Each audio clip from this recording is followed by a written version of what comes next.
शांति। आज 21 सितंबर 2024 के साकार मधुर महावाक्य है मधुबन से। मीठे बाप दादाजी ने कहा, मीठे बच्चे, बाप कल्प कल्प आकर तुम बच्चों को अपना परिचय देते हैं। तुम्हें भी सबको बाप का यथार्थ परिचय देना है। प्रश्न है, बच्चों के किस प्रश्न को सुनकर बाप भी वंडर खाते हैं? उत्तर है, बच्चे कहते हैं, बाबा आपका परिचय देना बहुत मुश्किल है। हम आपका परिचय कैसे दें? ये प्रश्न सुनकर बाप को भी वंडर लगता है। जब तुम्हें बाप ने अपना परिचय दिया है तो तुम भी दूसरों को दे सकते हो। इसमें मुश्किलात की तो बात ही नहीं है। ये तो बहुत सहज है। हम सब आत्माएं निराकार हैं, तो जरूर उनका बाप भी निराकार होगा। ओम शांति। मीठे मीठे रूहानी बच्चे समझते हैं बेहद के बाप पास बैठे हैं। ये भी जानते हैं बेहद का बाप इस रथ पर ही आते हैं। जब बाप दादा कहते हैं, ये तो जानते हैं कि शिव बाबा है, वह इस रथ पर बैठा है, अपना परिचय दे रहे हैं। बच्चे जानते हैं वह बाबा है। बाबा मत देते हैं कि रूहानी बाप को याद करो तो पाप भस्म हो जाएं, जिसको योग अग्नि कहते हैं। अभी तुम बाप को तो पहचानते हो, तो ऐसे कभी थोड़े कहेंगे कि बाप का परिचय दूसरे को कैसे दूं? तुमको भी बेहद के बाप का परिचय है, तो जरूर दे भी सकते हो। परिचय कैसे दें, ये तो प्रश्न ही नहीं उठ सकता है। जैसे तुमने बाप को जाना है, वैसे तुम कह सकते हो कि हम आत्माओं का बाप तो एक ही है। इसमें मूंझने की दरकार ही नहीं रहती। कोई कोई कहते हैं, बाबा आपका परिचय देना बड़ा मुश्किल होता है। अरे, बाप का परिचय देना, इसमें तो मुश्किलात की कोई बात ही नहीं है। जानवर भी इशारे से समझ जाते हैं कि मैं फलाने का बच्चा हूँ। तुम भी जानते हो कि हम आत्माओं का वह बाप है। हम आत्मा अभी इस शरीर में प्रवेश है। जैसे बाबा ने समझाया है कि आत्मा अकाल मूर्त है, ऐसे नहीं, उसका कोई रूप नहीं है। बच्चों ने पहचाना है। बिल्कुल सिंपल बात है। आत्माओं का एक ही निराकार बाप है। हम सब आत्माएं भाई भाई हैं, बाप की संतान हैं। बाप से हमको वर्षा मिलता है। ये भी जानते हैं ऐसा कोई बच्चा इस दुनिया में नहीं होगा जो बाप को और उनकी रचना को ना जानता हो। बाप के पास क्या प्रॉपर्टी है, वह सब जानते हैं। ये है ही आत्माओं और परमात्मा का मेला। ये कल्याणकारी मेला है। बाप है ही कल्याणकारी, बहुत कल्याण करते हैं। बाप को पहचानने से समझते हो, बेहद के बाप से हमको बेहद का वर्षा मिलता है। वह जो सन्यासी गुरु होते हैं, उनके शिष्यों को गुरु के वर्षे का मालूम नहीं रहता है। गुरु के पास क्या मिल्कियत है, ये कोई शिष्य मुश्किल जानते होंगे। तुम्हारी बुद्धि में तो है, वह शिव बाबा है। मिल्कियत भी बाबा के पास होती है। बच्चे जानते हैं बेहद के बाप के पास मिल्कियत है। विश्व की बादशाही, स्वर्ग। ये बातें सिवाय तुम बच्चों के और कोई की बुद्धि में नहीं है। लौकिक बाप के पास क्या मिल्कियत है, वह उनके बच्चे ही जानते हैं। अभी तुम कहेंगे हम जीते जी पारलौकिक बाप के बने हैं, उनसे क्या मिलता है वह भी जानते हैं। हम पहले शूद्र कुल में थे, अभी ब्राह्मण कुल में आ गए हैं। ये नॉलेज है कि बाबा इस ब्रह्मा तन में आते हैं। इनको प्रजापिता ब्रह्मा कहा जाता है। वह शिव तो है सब आत्माओं का फादर। इनको यानी कि प्रजापिता ब्रह्मा को ग्रेट ग्रेट ग्रैंडफादर कहते हैं। अब हम इनके बच्चे बने हैं। शिव बाबा के लिए तो कहते हैं वह हाजिरा हजूर है, जानी जाननहार है। ये भी अब तुम समझते हो कि वह कैसे रचना के आदि मध्य अंत की नॉलेज देते हैं। वह सब आत्माओं का बाप है। उनको नाम रूप से न्यारा कहना तो झूठ है। उनका नाम रूप भी याद है, रात्रि भी मनाते हैं। जयंती तो मनुष्यों की होती है, शिव बाबा की रात्रि कहेंगी। बच्चे समझते हैं कि रात्रि किसको कहा जाता है।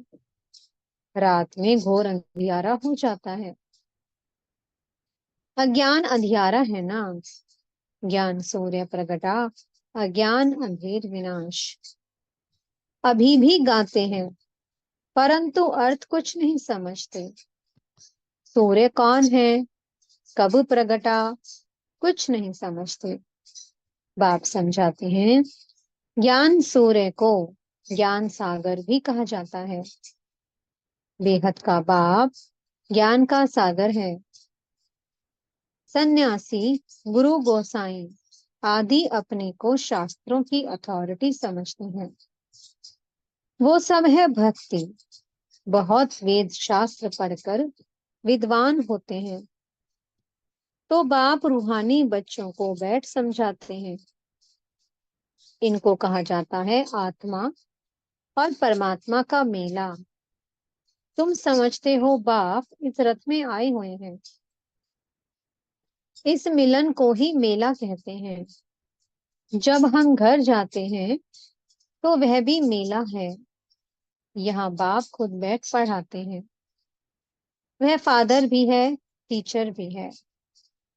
ये एक ही पॉइंट अच्छी रीति धारण करो, भूलो मत।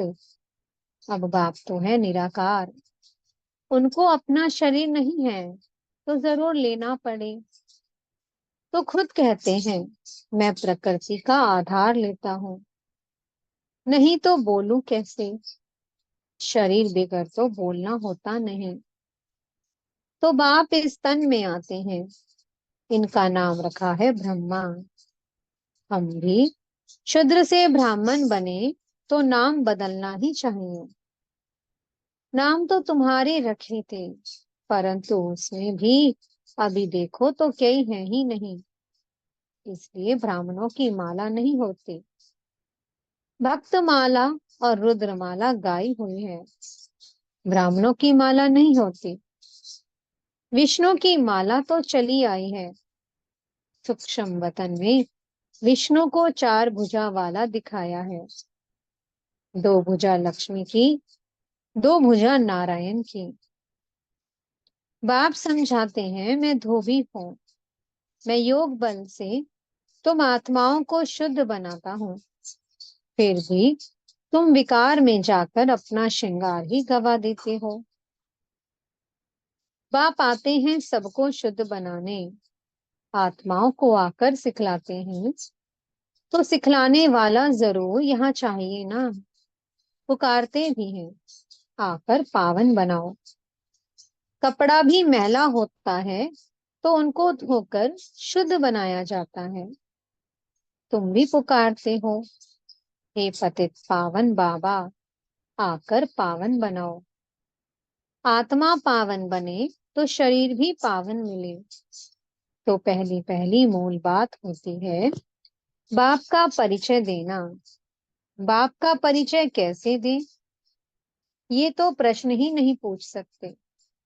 तुमको भी बाप ने परिचय दिया है, तब तो तुम आए हो ना। बाप पास आते हो। बाप कहाँ है? इस रथ में। ये है अकाल तख्त। तुम आत्मा भी अकाल मूरत हो। ये सब तुम्हारे तख्त हैं जिस पर तुम आत्माएं विराजमान हो। वह तो अकाल तख्त जड़ हो गया ना। तुम जानते हो मैं अकाल मूरत अर्थात निराकार, जिसका साकार रूप नहीं है। मैं आत्मा अविनाशी हूँ, कब विनाश हो न सके। एक शरीर छोड़ दूसरा लेता हूँ। मुझ आत्मा का पाठ अविनाशी नुंधा हुआ है। आज से 5000 वर्ष पहले भी हमारा ऐसे ही पाठ शुरू हुआ था। वन वन संवत से हम यहाँ पाठ सजाने घर से आते हैं। ये है ही 5000 वर्ष का चक्कर। वह तो लाखों वर्ष कह देते हैं, इसलिए थोड़े वर्षों का विचार में नहीं आता। तो बच्चे ऐसा कभी कह नहीं सकते कि हम बाप का परिचय किसको कैसे दें। बाबा कहते हैं तो बच्चे ऐसा कभी कह नहीं सकते कि हम बाप का परिचय किसको कैसे दें। ऐसे ऐसे प्रश्न पूछते हैं तो वंडर लगता है। अरे, तुम बाप के बने हो, फिर बाप का परिचय क्यों नहीं दे सकते हो? हम सब आत्माएं हैं, वह हमारा बाबा है। सर्व की सदगति करते हैं। सदगति कब करेंगे, ये भी तुमको अभी पता पड़ा है। कल्प कल्प कल्प के संगम युग पर आकर सर्व की सदगति करेंगे। वह तो समझते हैं अभी 40,000 वर्ष पड़े हैं, और पहले से ही कह देते कि नाम रूप से न्यारा है। अब नाम रूप से न्यारी कोई चीज थोड़ी होती है। पत्थर बित्तर का भी नाम है ना। तो बाप कहते हैं मीठे मीठे बच्चों, तुम आए हो बेहद के बाप के पास। बाप भी जानते हैं कितने ढेर बच्चे हैं। बच्चों को अभी हद और बेहद से भी पार जाना है। सब बच्चों को देखते हैं, जानते हैं इन सबको मैं लेने के लिए आया हूँ। सतयुग में तो बहुत थोड़े होंगे, कितना क्लियर है, इसलिए चित्रों पर समझाया जाता है। नॉलेज तो बिल्कुल इजी है, बाकी याद की यात्रा में टाइम लगता है। ऐसे बाप को तो कभी भूलना नहीं चाहिए। बाप कहते हैं माँ में कब याद करो तो पावन बन जाएंगे। मैं आता ही हूँ पतित से पावन बनाने। तुम अकाल मूरत आत्माएं सब अपने अपने तख्त पर विराजमान हो। बाबा ने भी इस तख्त का लोन लिया है। इस भाग्यशाली रथ में बाप प्रवेश होते हैं। कोई कहते हैं परमात्मा का नाम रूप नहीं है, ये तो हो ही नहीं सकता। उनको पुकारते हैं, महिमा गाते हैं, तो जरूर कोई चीज है ना। तमो प्रधान होने के कारण कुछ भी समझते नहीं है। बाप समझाते हैं मीठे मीठे बच्चों, इतनी 84 लाख योनियां तो कोई होती नहीं है। ही 84 जन्म, पुनर्जन्म भी सबका होगा। ऐसे थोड़े ही कि ब्रह्म में जाकर लीन होंगे व मोक्ष को पाएंगे। ये तो बना बनाया ड्रामा है, एक भी कम जास्ती नहीं हो सकता। इस अनादि अविनाशी ड्रामा से ही फिर छोटे छोटे ड्रामा व नाटक बनाते हैं। वो है विनाशी। अभी तुम बच्चे बेहद में खड़े हो। तुम बच्चों को ये नॉलेज मिली हुई है कि हमने कैसे 84 जन्म लिए हैं। अभी बाप ने बताया है, आगे किसको पता नहीं था। ऋषि मुनि भी कहते थे, हम नहीं जानते हैं। बाप आते ही हैं संगम युग पर, इस पुरानी दुनिया को चेंज करने। ब्रह्मा द्वारा नई दुनिया की स्थापना फिर से करते हैं। वह तो लाखों वर्ष कह देते हैं, कोई बात याद भी ना आ सके। महाप्रलय भी कोई होती नहीं।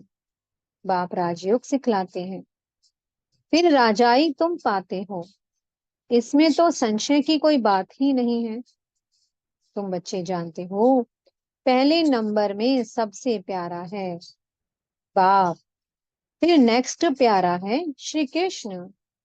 तुम जानते हो श्री कृष्ण है स्वर्ग का पहला प्रिंस, नंबर वन। वही फिर 84 जन्म लेते हैं। उसके ही अंतिम जन्म में मैं प्रवेश करता हूँ। अब तुमको पतित से पावन बनना है। पतित पावन बाप ही है। पानी की नदियां थोड़ी पावन कर सकती हैं। ये नदियां तो सतयुग में भी होती हैं। वहां तो पानी बहुत शुद्ध रहता है, किचड़ा आदि कुछ नहीं रहता। यहाँ तो कितना किचड़ा पड़ता रहता है, बाबा का देखा हुआ है। उस समय तो ज्ञान नहीं था। अभी वंडर लगता है, पानी कैसे पावन बना सकता है। तो बाप समझाते हैं, मीठे बच्चे कभी भी मूंझो नहीं कि बाप को याद कैसे करें। अरे, तुम बाप को याद नहीं कर सकते हो, वो है कुख की संतान। तुम हो एडॉप्टेड बच्चे। एडॉप्टेड बच्चों को जिस बाप से मिल्कियत मिलती है, उनको भूल सकते हैं क्या? बेहद के बाप से बेहद की मिल्कियत मिलती है, तो उनको भूलना थोड़ी चाहिए। लौकिक बच्चे बाप को भूलते हैं क्या? परंतु यहाँ माया का ऑपोजिशन होता है। माया की युद्ध चलती है। सारी दुनिया कर्म क्षेत्र है। आत्मा इस शरीर में प्रवेश कर यहाँ कर्म करती है। बाप कर्म अकर्म विकर्म का राज समझाते हैं। यहाँ रावण राज्य में कर्म विकर्म बन जाते हैं। वहां रावण राज्य ही नहीं, तो कर्म अकर्म हो जाते हैं। विकर्म कोई होता ही नहीं, ये तो बहुत सहज बात है। यहाँ रावण राज्य में कर्म विकर्म होते हैं, इसलिए विकर्मों का दंड भोगना पड़ता है। ऐसे थोड़ी कहेंगे रावण अनादि है, नहीं। आधा कल्प है रावण राज्य, आधा कल्प है राम राज्य। तुम जब देवता थे तो तुम्हारे कर्म अकर्म होते थे।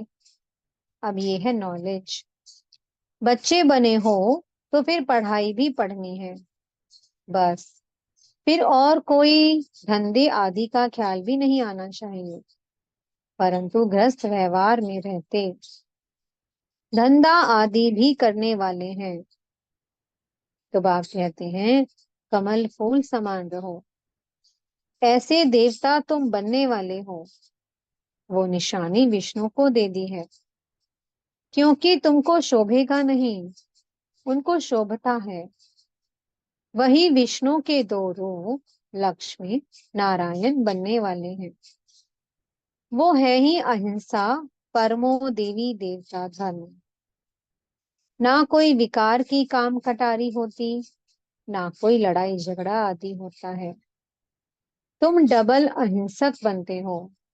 सतयुग के मालिक थे, नाम ही है गोल्डन एज, कंचन दुनिया। आत्मा और काया दोनों कंचन बन जाती हैं। कंचन काया कौन बनाते हैं? बाप बनाते हैं। अभी तो आयरन एज है ना। अब तुम कहते हो सतयुग पास हो गया है।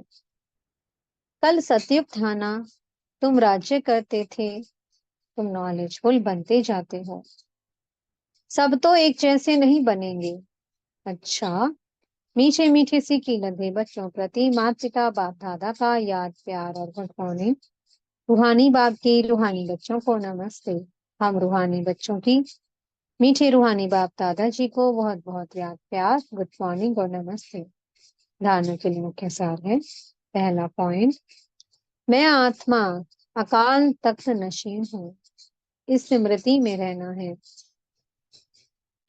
हद और बेहद से पार जाना है, इसलिए हदों में बुद्धि नहीं फंसानी है। दूसरा पॉइंट है, बेहद बाप से बेहद की मिल्कियत मिलती है, इस नशे में रहना है। कर्म अकर्म विकर्म की गति को जान विकर्मों से बचना है। पढ़ाई के समय धंधे आदि से बुद्धि निकाल लेनी है। मीठे सतगुरु जी वरदान दे रहे हैं। श्रीमत की लगाम को टाइट कर मन को वश करने वाले बालक सो मालिक भावा। दुनिया वाले कहते हैं मन घोड़ा है जो बहुत तेज भागता है, लेकिन आपका मन इधर उधर भाग नहीं सकता, क्योंकि श्रीमत का लगाम मजबूत है। जब मन बुद्धि साइड सीन को देखने में लग जाती है, तो लगाम ढीला होने से मन चंचल होता है। इसलिए जब भी कोई बात हो, मन चंचल हो, तो श्रीमत का लगाम टाइट करो, तो मंजिल पर पहुंच जाएंगे। बालक सो मालिक हो, इस स्मृति से अधिकारी बन मन को अपने वश में रखो। स्लोगन है, सदा निश्चय हो कि जो हो रहा है वो भी अच्छा, और जो होने वाला है वो और भी अच्छा, तो अचल अडोल रहेंगे। ओम शांति।